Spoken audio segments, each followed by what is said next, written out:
Holly's smile faltered. She knew he was just joking, trying to lighten the mood, but she couldn't help it. She didn't want to be missed simply because she hadn't been around to fit into whichever job was needed. And I'm more than ready to hand back over the books, Patrick tossed out as he came forward from the pack. Holly did the books for the horse and rafting tours. She forced a curve back to her lips. Surely you guys missed me for more than that. I did, Kendall said. She'd remained by Holly's side and was currently tracing the tip of a finger over one of the applique daisies Holly had stitched to her maxi dress. Kendall was 10 and reminded Holly of herself more than anyone else in the family. Thank you, Kendall. Holly gave the girl's cheek a kiss. I missed you the most. Kendall's smile could have lit the room. Will you put eyeshadow on me?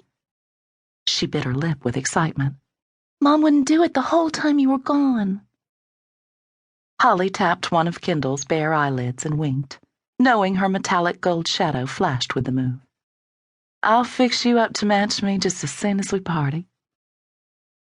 Kendall giggled, and everyone moved into the dining room where her mother had a massive spread of appetizers and desserts waiting.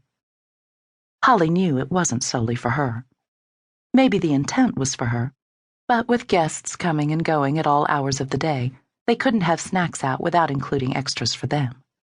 But she didn't mind. The gesture was nice. We were hoping to do a welcome-back dinner at Patrick's, her mother began as she grabbed a plate and passed it to Holly. But you came home a couple of days later than we anticipated. Holly wasn't sure what that had to do with anything. Saturday nights were the norm for family dinners. They could just as easily be having dinner tonight. She took the plate and plucked one of her mom's chocolate petit fours from the serving tray, but before popping it into her mouth, reminded them, Until a couple days ago, I didn't even plan to come home, remember? That wasn't entirely true. She'd seen the writing on the wall weeks ago. She'd just delayed informing anyone of her imminent return, especially given that they didn't know what she'd gone to Chicago to do. They'd thought she'd had some kind of wild hair she needed to work out, sow some oats or something. They had no idea she'd actually been chasing her dream. She shoved the dessert in her mouth, all in one bite, to keep from feeling sorry for herself. Oh, Holly! Her mother patted Holly's bulging cheek as Holly chewed the sugary treat. Cramming too much food in her mouth was one of the habits that drove her mother crazy. Of course we knew you'd be back, Sylvia cooed. You aren't cut out for a big city. The muscles in Holly's throat closed, threatening to keep her from swallowing the treat. Apparently everyone had believed that about her.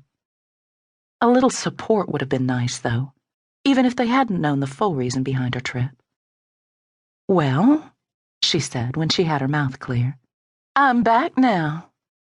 The words came out much more chipper than she felt. and it's a good thing, Patrick added. He grabbed a plate while his 3 sons, ages 5 to 12, filed in behind him. All 3 boys were spitting images of their father, and they mimicked his actions, taking a sampling of every dish on the table. Mom and Dad are leaving tonight, Patrick informed her. Jilly and I were getting worried that we'd have to juggle both the tours and the guest breakfast if you didn't get back today. Holly swiveled her head to the front door where the luggage sat.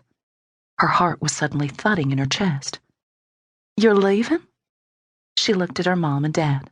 Tonight? Hank Marshall nodded. Just for a week. Your mom wanted an anniversary trip. He gave Sylvia a slow wink. I'm taking her to a hot spring over in Arkansas. It's going to be romantic. Every Marshall child in the room groaned. No one wanted to hear about their parents' love life. But, Mom, Holly began. She knew she sounded whiny. She couldn't help it. I just got home. I know, sweetie, but you'll be here when we get back, and this is the best time, before we get too busy with the Firefly Festival. The annual Firefly Festival was